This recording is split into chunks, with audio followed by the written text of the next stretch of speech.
disperse like this. This will keep me active. I'm going to have to walk around and make sure everybody hears me and sees me. And thank you, Steve. That was very nice.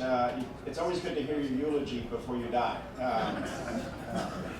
I am a professor. I have been a dean, but I'm also a pizza guy. I was an owner of a pizza business in Maitland, Florida, called Bistro. It was a gourmet pizza bistro that was a very successful failure. I realize I've spent my entire life talking to people about how I failed in restaurant businesses, and they seem to think that that makes me smart. But I had a really good run. It was supposed to be a chain of 8 restaurants. It was built on the model of Pizza Express in the UK, and it was beloved. It was, as I said, a very successful failure. I understand what you do every day. I know how hard it is to make a business go. I've been in the restaurant business in one way or another for 48 years. I started when I was 15 working in a Carvel on Long Island, and I've done it basically, other than a small stint as a commodity broker. I've been in the business for almost 5 decades, and I think it's a great business to be in. And I am honored that I can come and talk to you. Steve reached out to me after a few years, and I said, how could I say no to Steve Green? He's the voice of the industry, has been for decades, and it's really an honor to be here. Now, this is a talk I've given about disruption and that I just recently gave to 2,300 people in Hamburg, Germany in March. I've adapted it for you guys a little bit because it's going to be a little bit more about pizza than just general restaurant business. But it's very telling. I think that we all feel the pressure of a changing marketplace, that it's different than it used to be, even though it's still the same. I coined a phrase a few years ago when I was writing an article that we are subject to very rapid but hardly noticeable change. Things are completely different than when you started in the business, than when I started in the business, and yet we're still doing the same stuff 48 years later. And many of the people and the companies you compete with were in business back in the 60s, and they're still there. So what's changed? Well, in the world of business, disruptive innovation right now is a very hot topic. It's a topic that is about change. It was coined by a professor at Harvard, and it's on the top sort of buzz list of things. But I don't think it's something we should be concerned about. What's the big idea? Change is inevitable. One of the things that we should keep in mind is that changes in society lead to changes in business. And society has changed dramatically. All you have to do is look at the Republican Party to know that. We know things are different today than they were even last month, last year, 5 years ago. So what do those changes do to us as business people? How do we manage our small business in a turbulent time? It's good to keep in mind that this is not something new. Right? The economist Schumpeter said, situations emerge in the process of creative destruction. His term for it was creative destruction, in which firms may have to perish, but nevertheless would be living well in another time. There is, as a basic principle of capitalism, things will be changed, businesses will come and go. In order for, he called it industrial mutation. We adapt or die. It is a Darwinian world. Capitalism is built on the old being replaced by the new. But it doesn't always have to happen. You can replace yourself in this as well. The storms do not have to be changing. I'm going to guess, looking around in the room, that most of you remember these 4 kinds of music transfer systems. Does everybody recognize this? All right. If you think about this, we call the one up on the top now we've got a sexy term for it. It's called vinyl. It used to be called a record, okay, or an album. And then there was these cassette tapes, and then CD players and CDs. and then we went to the MP3 player, all right? Well, that's happened in our lifetime, right? If you want to look at a business that has been completely disrupted, look at the music business in our lifetime.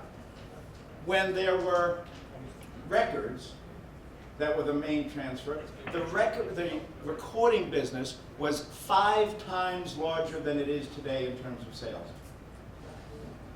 It was a big business. Now it's not. And why is it not? Well, in 1980, 35 years ago, the business was about to change. It was about to be disrupted in a big way. At that time, long-playing records, what we call vinyl now is sort of making a comeback, had almost 60% of the market. Cassettes, the upcoming change, was about 19%. There was still in the market something called an 8-track. How many of you remember 8-tracks? Right? I've spent my high school senior year driving around in my friend Mark's grandmother's Impala, and he had installed an 8-track, and we had 3 music systems. We had In-A-Gadda-Da-Vida, The Doors, and Santana. And they played, that was the music background to my life. An 8-track continuous loop player. In-A-Gadda-Da-Vida was on a lot. All right? And a vinyl single, what we used to call a 45. In 1980, not that long ago for some of us, there were 4 music distribution systems. That was the only way to get music, and you had to own it. It was an ownership model. All right? Now watch what happens. It's going to be a little slower than because of the transmission. I want you to watch the change. Okay? It's almost like a Pac-Man thing. So watch what happens as the years go by.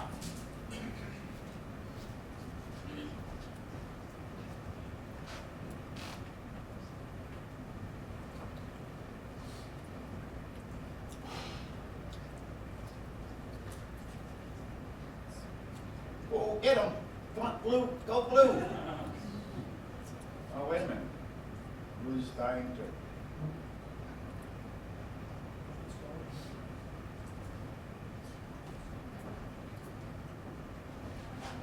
Here we are in 2015, last year, and look what's happened.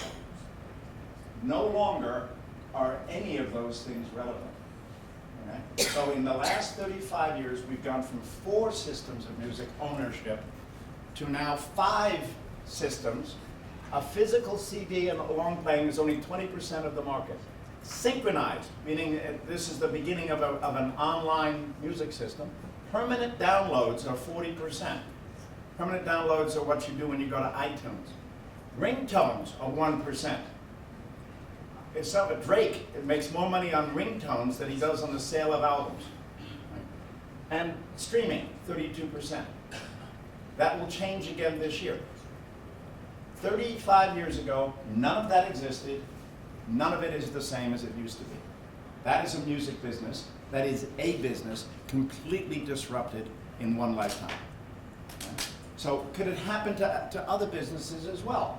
Well, disruptive innovation is this term of art that was coined by Professor Christensen back in 1998, but it's really become sexy over the last couple of years. What he says is that a product or service takes root initially because it starts at the bottom of the market. It starts at a way of catching existing market players by surprise. That's where the disruptive piece comes out. But it doesn't have to always be successful. Right? When we talk about something that disrupts, it shatters, it changes the flow of continuity. It's different than it used to be. To innovate, disruptive innovation, to bring in novelties, to make changes, to make something new, to be innovative. Innovation is not creation. Innovation is adapting something else to something else, is using things in a different way. Right? So, what actually is happening here? The nature of disruptors and sustaining innovators or incumbents, okay? The sustaining groups, the ones that have been around in business for 100 years, sustain change. And what we hear about in other businesses is how companies adopt. The innovator's dilemma, he says, is that sustaining innovation is about improving existing products and technology. Disruptive innovation is about new technologies that create new business models. Here's the secret. Unlike Tide or the consumer products business, you cannot be both new and improved. You're one or the other. So when you see subsets that are new and improved, they're lying. They haven't changed them. They've adapted them. They've innovated, but they haven't made a new product. Right? So here we are in the pizza business. Are we new and improved? Is there something that's different about the pizza business than it was 20, 30, 50, 100 years ago? It's only, the business as we know it's only been around since the 1880s. And in the United States, probably since the 1910, 1915, somewhere around there. But as the business that you know it, it's a post-World War phenomenon, World War II phenomenon. Is it new or is it innovative? What is it that we do different, and how can we be different so we face this current storm of change and adapt to it? Well, disruptors thrive most when they are technically simpler than the previous generation. I'm going to use 4 terms for this. Simpler, cheaper, and simpler could also be easier. Simpler, cheaper, faster, or simpler, cheaper, easier, faster, and the other one, which I'll come back to later because I forgot. Sustaining incumbents beat newcomers in a stepwise process. Oh, here we are. See, simpler, faster, cheaper, easier. Are you simpler, cheaper, easier, faster than your competitors? I heard that this morning you had a great presentation about POS systems and about online ordering. You can fight the wave of technology, but you'll lose. Because online ordering is, in fact, simpler, cheaper, faster, easier to use for the customer. Might not be for you, but it is for them. So here's an opportunity to adapt or adopt. Right? Does it mean you have to do it? No. You can find a niche, but the market is moving, and so do you have to keep up. But here's what you can do to make that change more important, more easier to manage yourself. If you look at the sustaining innovation side on this comes from McKinsey. On the sustaining side, the idea is that the problem is well understood. It's an existing market.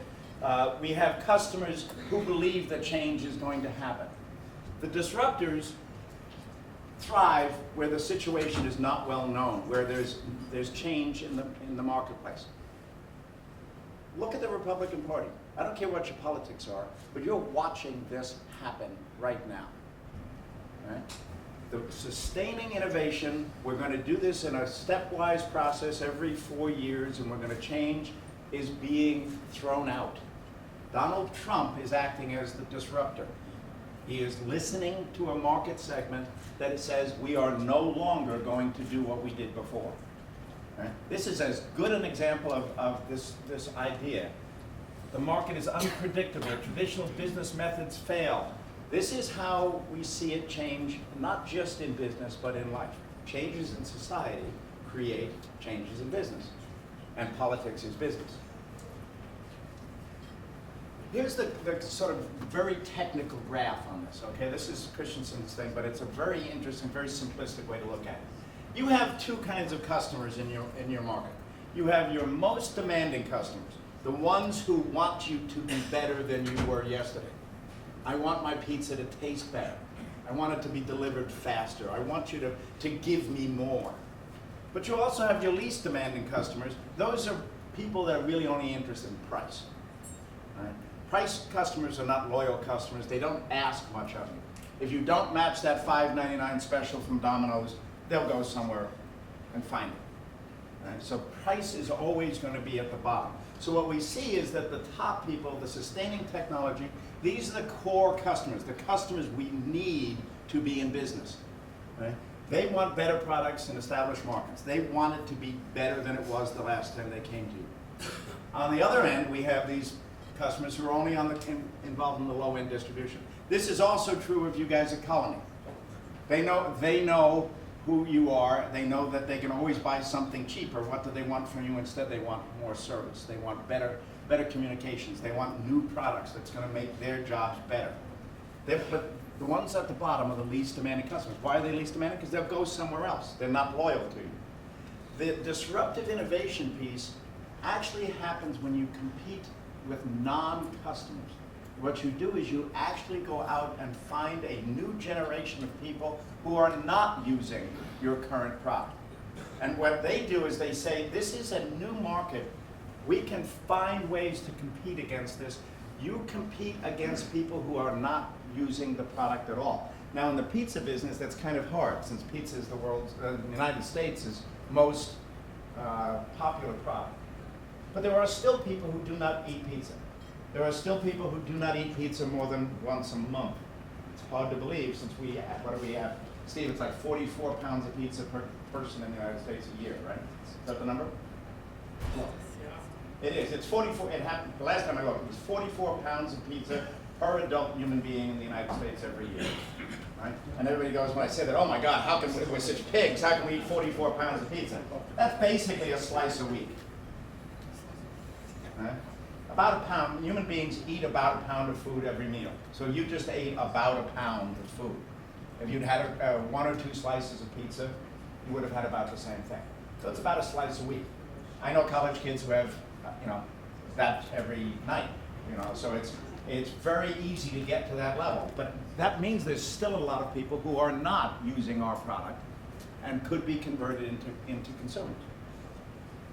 What's more important than that, to me, is the concept of discontinuous change. Discontinuous change means something moves, the market moves in a certain direction.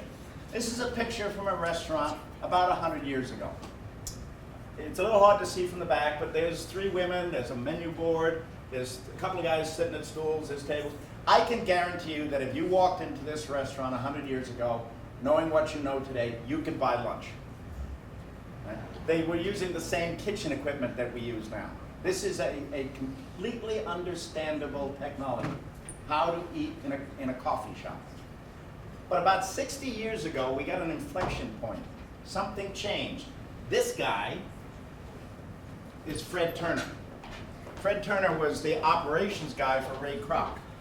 He's the one who invented the clamshell grill and how to cook hamburgers that created a fast food business. This is the original McDonald's. And what McDonald's did was discontinuous. Instead of the market moving along in the same direction at the low end, they created that. And that's different. There are no coffee shops like there used to be. Even when I was back in New York City in the 70s, we ate our hamburgers in a coffee shop. Somebody brought it to us, sort of like a Friendlies. But that changed 60 years ago, for all time. Okay?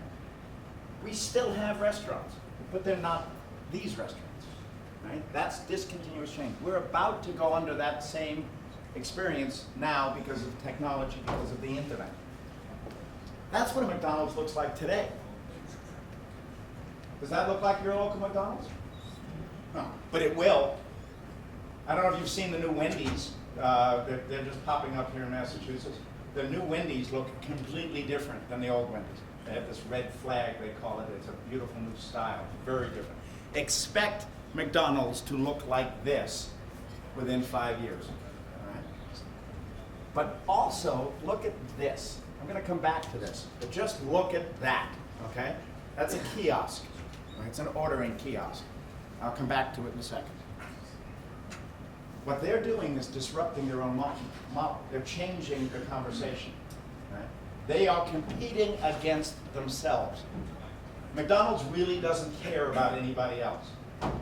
They compete against themselves worldwide. They know that the other FFHRs, the fast food hamburger restaurants, fight with them. But they're more worried about the convenience stores. Why are they worried about the convenience stores? We'll see how that looks as well. How many of you have one of these? Or something that you would call a smartphone? Right? Most, if you don't have, how many of you still have a flip phone? Anybody gonna admit to it? Yeah. My grandmother has one.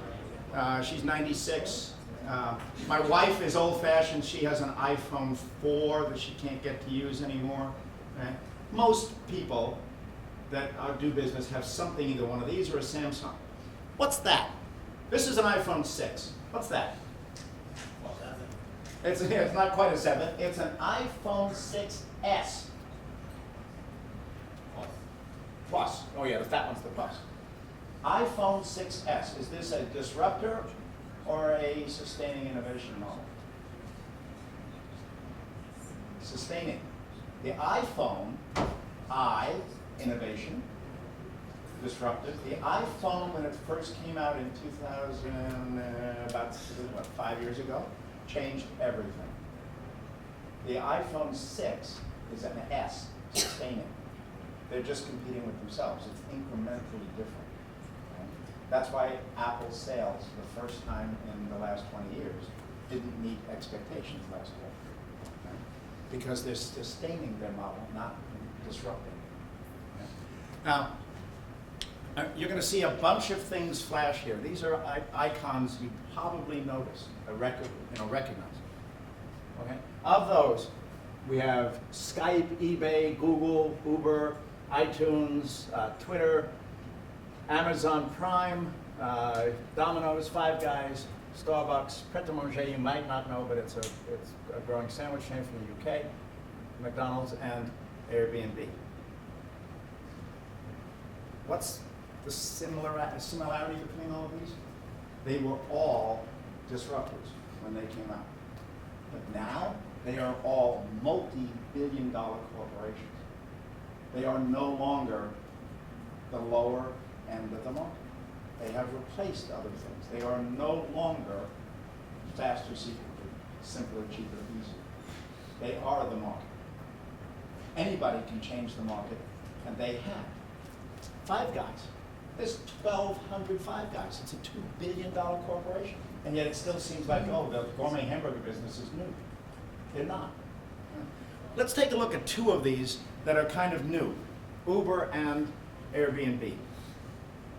Are they simpler, faster, cheaper, easier? How many of you use Uber? Right.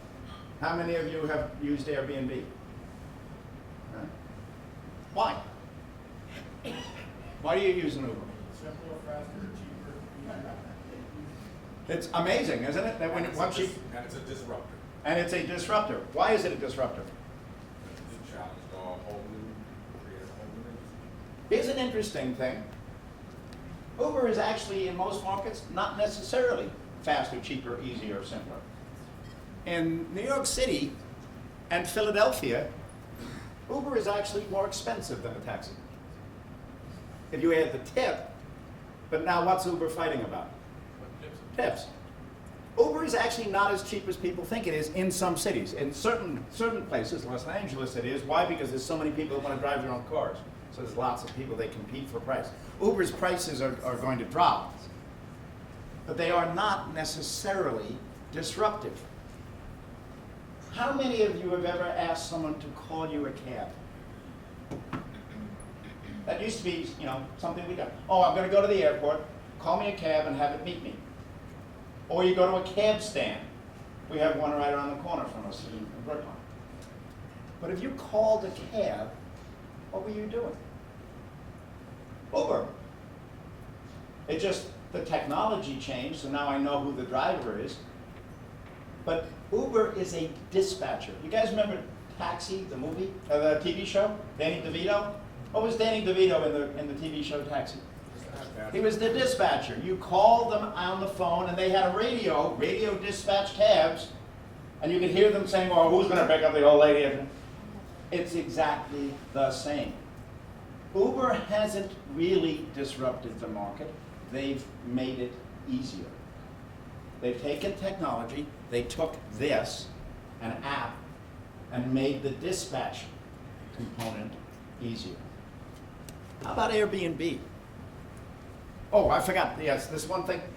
It's so funny about this. You know that Uber and taxi drivers are now joining each other. And in New York City, you can actually have an option called Uber Taxi. And the Uber Taxi is just a yellow cab with a little Uber spot on it. Or if you've been in New York City recently, you know that if you look outside, there's a whole bunch of black cars saying, "You need a ride? Need a ride?" It's just a cab. Uber is a really, really successful cab company. How about Airbnb? Well, here's an interesting component. Did you know that Airbnb today is bigger than any other hotel company in the world? Look at this. Here's the market valuation of HomeAway, Wyndham, Expedia, Starwood, Marriott, and there's this line. Remember the discontinuous change model? That's discontinuous change. That's something different. Now, I don't know how long you've been traveling, but I went to Europe when I was a kid, 25 years old. We did the Euro Pass. We got to Rome, and we couldn't find a hostel to stay in. Couldn't find a cheap place to stay. I don't remember who or where we met a guy in a bar, but he offered us a place to stay in an apartment in Rome in November of 1978. We went to this apartment, and it was his grandmother's. His grandmother got out of bed and slept on the couch. I slept in his grandmother's bed for about 5 lira. I was 25 years old. I wouldn't have slept in my own grandmother's bed. It was disgusting, but I did it. That's Airbnb. Airbnb, if you don't know the backstory, with two guys who were computer geeks in San Francisco, and there was this conference coming, big tech conference, and they realized there were no hotel rooms, and certainly no affordable hotel rooms. They actually went out to a Target and bought an airbed, a blow-up mattress, and put it in their kitchen and charged $80 for it. It was in the kitchen, in the middle of the kitchen. It was a blow-up mattress, airbed and breakfast. That's how it started. Today, there are over 2 million Airbnb rooms around the world. There are over 60 million. When Mariette bought Starwood, they combined, they have 1.2 million rooms. Airbnb is bigger than Mariette and Starwood combined. And yes, if you really look here, it's a little hard to see back there. That says there are 1,400 castles that you can rent through Airbnb, like real castles. This is truly an innovative change, even though we've been doing this kind of thing for a very long time. They have combined a search engine and a huge market of people who need to travel, and it's new customers. People who take Uber use some kind of transportation. They took cabs, they took public transportation. The best thing about Uber is it's been really good for the restaurant business, because now what? They are a designated driver. Where we used to have one person pretending to stay sober, we don't have to anymore. Now we have Uber. Uber is the 4th, 5th person in the designated driver routine, and sales of alcohol have gone up where Uber is present, because I can get home. I can leave my car. Airbnb has disrupted the market, and the hotel business is just trying to deal with it. In fact, as part of the Marriott Starwood unification, Arne Sorensen, the CEO of Marriott, said, we are going to take one of the Starwood brands, Element, and that is going to be our shared economy model. They are building these hotels around the world to look like apartments, and they're going to sell them as Airbnb models. I have a former student at BU. Her parents own a Cape Cod 4-bedroom house down in Centerville. It's not on the water, but it's a beautiful home. They don't go there very often. Her mother is much more of a city person. She finds it too much country, so they might go there a couple of weeks a year. Sophie convinced them to let her be their Airbnb agent. She has had a business where she knows some connections in China. She rented their 4-bedroom house in Centerville in the middle of the Cape for $5,000 a week, all through February and March. Okay? Her mother caught on, said, wait a minute, why am I giving you all this? We're sharing this. So now Sophie's not making as much money as she used to. But what wound up happening is they had a caretaker who mowed the lawn, shoveled the snow and stuff, who was in the real estate business, watched what Sophie was doing, and said, no, I've got some other people that might want to do this with you. She now manages 7 Cape Cod houses through Airbnb. She's making a lot of money renting other people's houses. She's become a hotel company. It's changed the business. Right? That's disruption. So here's what we want to do. Let's go from the fringe to the mainstream. This is a thing that was adapted from a guy named Wax Wacker, who created the cow box for Gateway Computers years ago. His big thing was, I don't care what comes next. I want to know what comes after what comes next. So what does he say? There are 5 stages. He said the fringe is where innovation is born, out on the edge. This is Steve Jobs when Wozniak and he were creating the thing in the garage.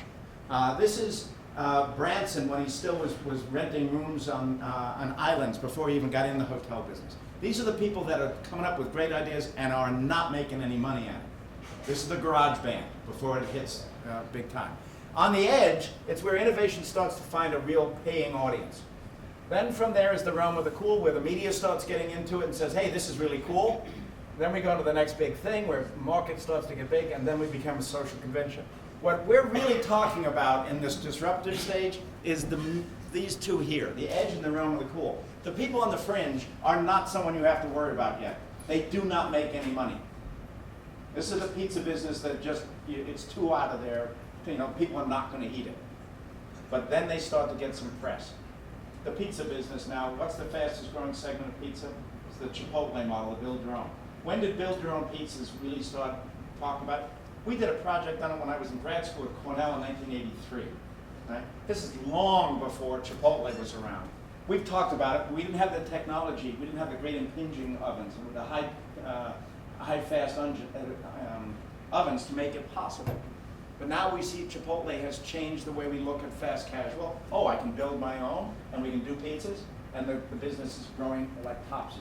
That's the innovative, from the fringe to the edge to the realm of the cool. It is very cool, and what's happening now, it's the next big thing. We've watched that in the last 5 years. So what kind of things are also, what's the next wave that's going mainstream? I'm just going to give you a couple of hints of things we're talking about. Food trucks, are they the next big thing? Are they on the fringe? Started in 2003 with a gourmet Korean chef who created a Korean taco barbecue truck in LA. And then it made the cover of Newsweek magazine. But there's been food trucks forever. Just you never wanted to eat there. Remember that the guys pull up at the construction site and the steam is pouring off the back, and if it's not in a box, I'm not going to eat it. We've had food trucks since they invented the truck. I've got a picture of a food truck from 1912. But food trucks changed when they came from the fringe. Barbecue, soft, short rib tacos in LA, fighting the police by having to go online and telling his customers where he's going to be because they kept chasing him. That was cool. Now, food trucks are everywhere. That's Burger King. This is Fridays, Red Lobster, McDonald's, Taco Bell.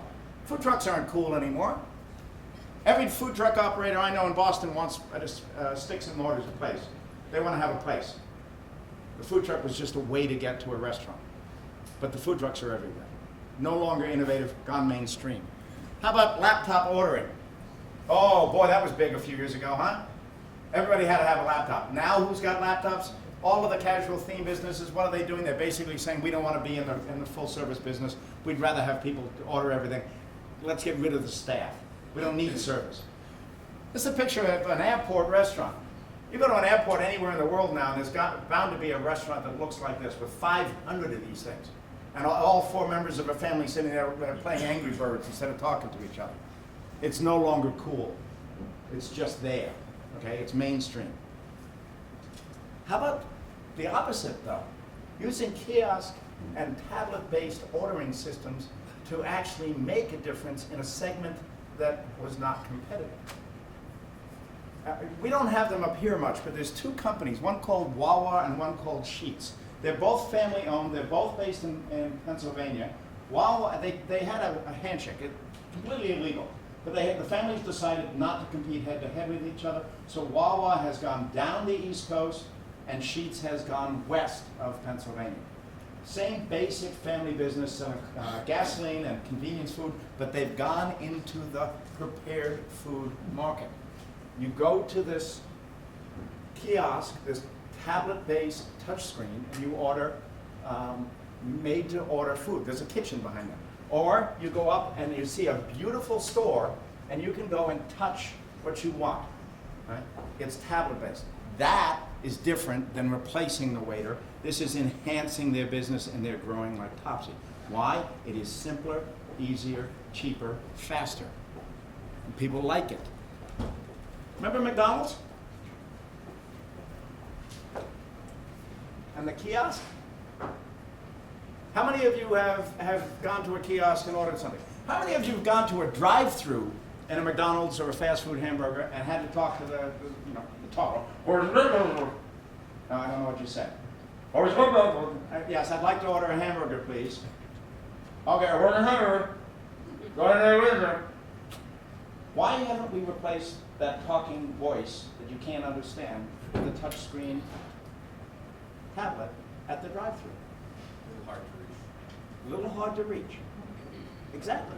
But how long is it going to take before somebody figures out how to get the touch screen into your car? Right. More than that, we've seen Italy, no kiosks, on fire. The Italy in New York is going to do $80 million this year in a 60,000 square foot space. $80 million, highest grossing food business in the world, including all the other Italians. But, how many of you do this? Do you have the Panera app on your phone? If you don't, go get it and try it. Because this is what should scare everyone about online ordering. Because this is the drive-through, but it's walk-through for me. I did this yesterday, just to set this up, okay? I used it the other day, but I didn't want to order the food, but I'm going to take you through this. This is the first screen on the app, okay? So you then push order, and the order comes up and says select order type, okay? Rapid pickup order.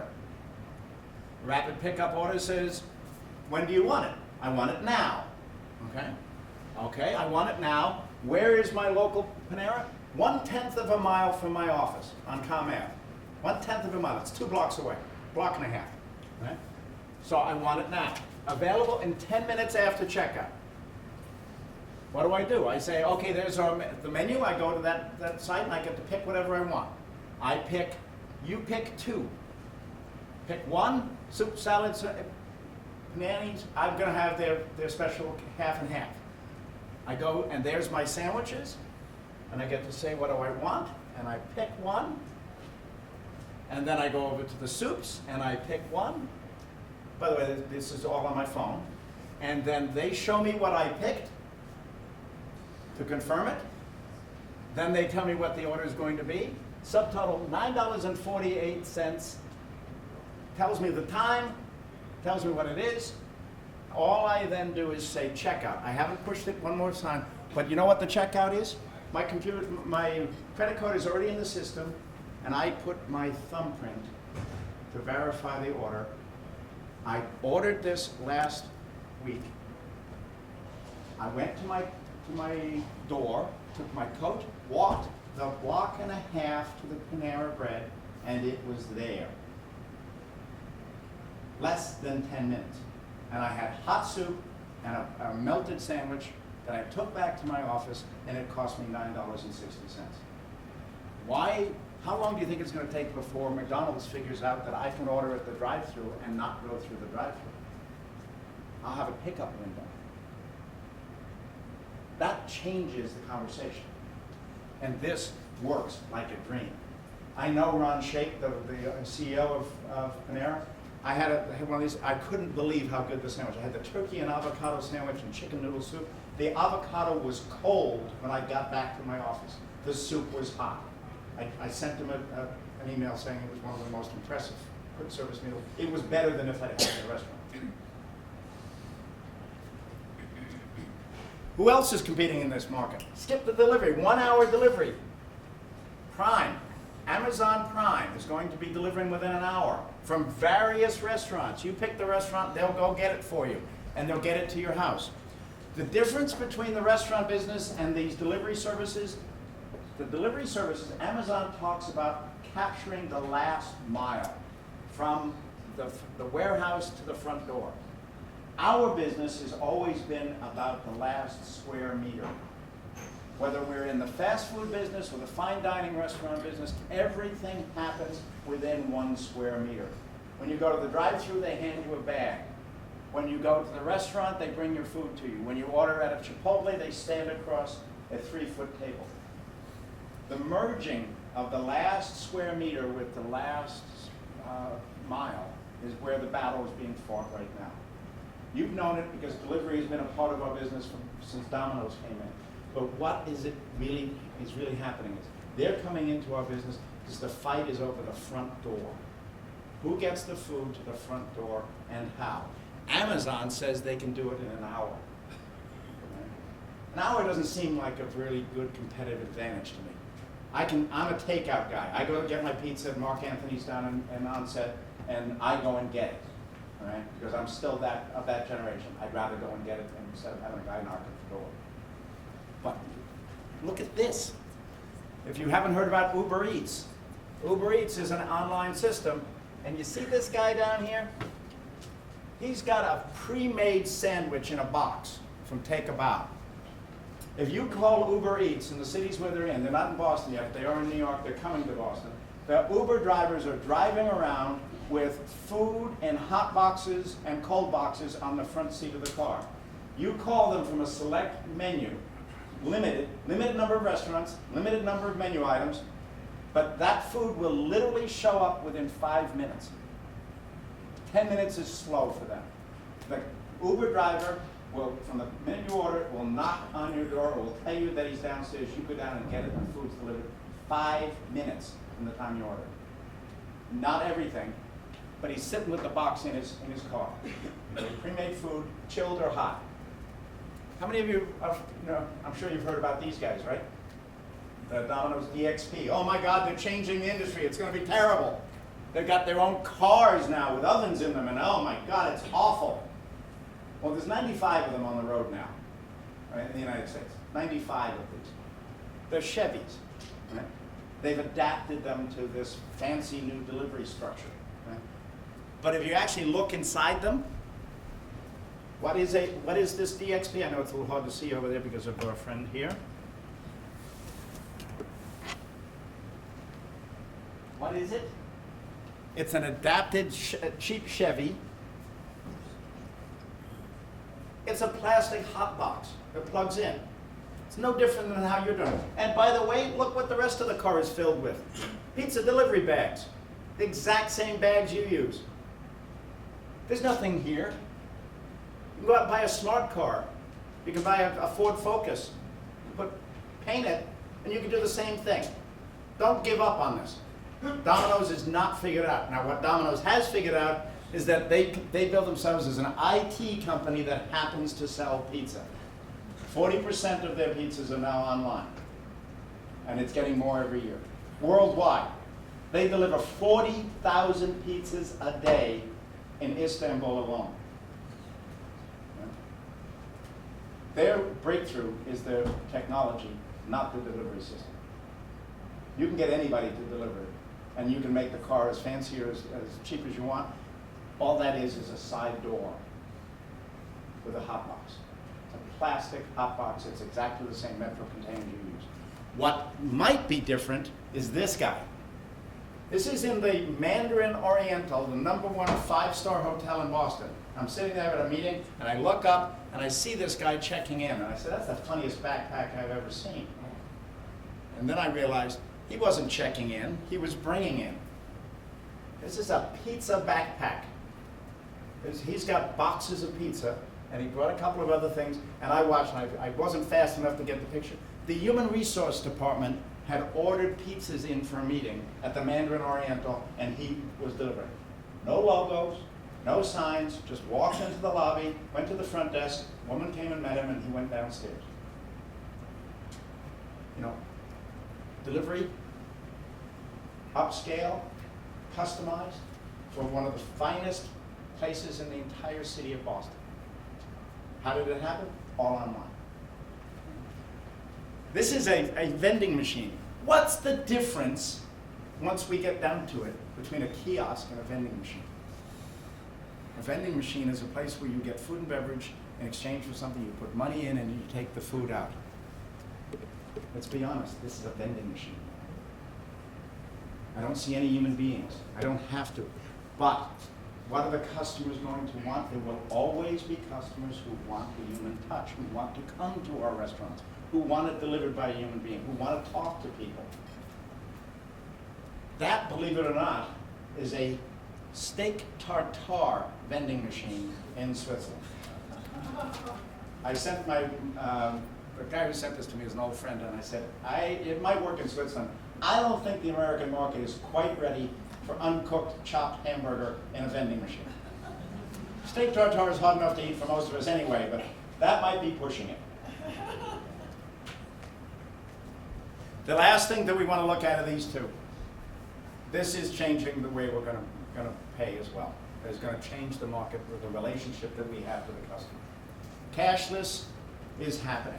The entire country of Sweden in the next 2 years will do away with cash.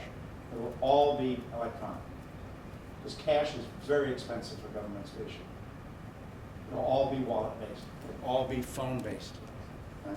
So PayPal and Google Wallet are happening. Right? And when you say, I don't want that, how many of you go into a bank and talk to a teller when you need cash? Where do you get your cash from? A vending machine. It's a money machine. My kids used to say, oh, just get money, just go into that place on the wall. We trust the ATM machine more than we trust the teller. Think of all the things that we have accepted that we don't even know. Rapid but hardly noticeable change. These things will change. The interesting thing about this, though, is that we are also distrustful of the system. So what do we have now? We have cashless is cool, cash is king. An entire generation does not want to be cashless. They want cash in their pockets so they can't be tracked or off the grid. So we have two conflicting technologies operating at the same time. Governments would like us to be cashless. It's cheaper, easier, faster, simpler for them. But we still want that sense of control. So this is a really good battleground of where disruptive innovation is happening right around us, and it will have an impact on you. It is easier not to have cash. It's much harder to steal a PayPal pizza than it is to steal a $10 bill and give someone a pizza who's your friend. So here's the final thing. We're closing up. 3 steps to avoid disruption. Be clear about your business and your market. In 1960, Theodore Levitt, Harvard Business School, published a thing called marketing myopia. Ask yourself, what business are we in? Right? You need to do the same thing. What business are you in? You do not have to be in the delivery business. You can be in the come to me business. You do not have to be in the kiosk business. You do not have to be. You can sell to your sustaining, high demanding customers. People that want the highest quality, want the customer service. If you want to reach new markets, you're going to have to figure out new ways to communicate with them. But you have to know what business you're in. What is it we're selling? You have to understand that the disruptor has an advantage over you. People do like new and improved. They do like the new thing. They do like the new pizza parlor down the street or the new hamburger joint or whatever it is that's going to steal your market share. But you also have advantages. You have a long-term relationship with your customers. You know them. You know what they want. You know their kids. Some of you probably have 2 and 3 and 4 generations of customers. Keep them. Don't let this other place take it away from you. Be better. Be competitive. 3, continually scan the environment for emerging technologies. Do not pretend the technology is not going to change your business. It is. Changes in society change business, and society is changing. We've changed because of these, if nothing else. Right? Just before it comes into existence, every business is an opportunity that someone else has seen. I never failed to see an opportunity once it had passed me by. Here's my advice to you. If you're 60 like I am, 63, talk to your 40-year-old manager and find out what they think is the next new thing. If you're a 40-year-old manager, talk to your 25-year-old server and find out what they think is the next new thing. If you're 25, talk to a 15-year-old because they actually know. My 28-year-old daughter and my 23-year-old daughter are closer in mindset than my 19-year-old sophomores are to my 23-year-old. When I put this up and I did this lecture in one of my classes, and I asked them about what's the latest, what's the innovative link in the music business? What would I say it was? iTunes. Steve Jobs, iTunes, the iPod changed business. You know what she said? Well, you mean something old like iTunes? I said, what? She said, yeah, Disruptor now, like Spotify. I said, what? iTunes is now, for a 19-year-old, is considered old technology. That's when I know I'm old. Right? And here's the big difference, I think, is the change that's going to change all of us. They no longer need to own music. Remember how I started? All those records and the CDs and the cassettes, even the MP3 downloads on iTunes, I own them. I paid for them. I paid 99 cents for my own music. They don't own music anymore. They don't own photos anymore. They don't own anything. The ownership business is changing. So change is happening even to those of us that watch it. And the 19-year-old today and the 15-year-old today is different than the 23-year-old of yesterday. This is a changing thing. It's not supposed to be scary. It's supposed to make you realize that you own your own business. Don't let it get away just because you think it's going to stay the same. And that is the end of my speech. Thank you.